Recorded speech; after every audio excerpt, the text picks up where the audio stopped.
రోమాంచనంగా, ఆనందంగా, తృప్తిగా ఉంది.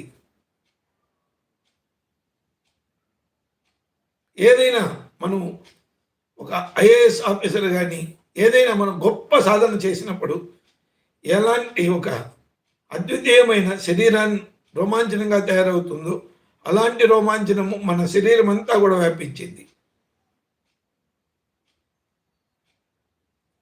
మన మెదడు ఒక రకమైన ఆనందాన్ని అంటే మొత్తం అది తయారవుతాండది. అదేవిధంగా మన ఆనంద బాష్పాలు, మన ఆనంద బాష్పాలు, మన యొక్క కంటి చూపు,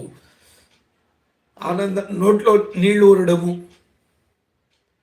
శరీరం అంతా కూడా రోమాలు నిక్కబొడుచుకోవడము,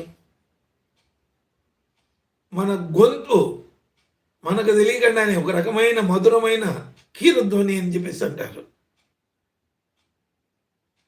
మన హృదయము, మన శ్వాసక్రియ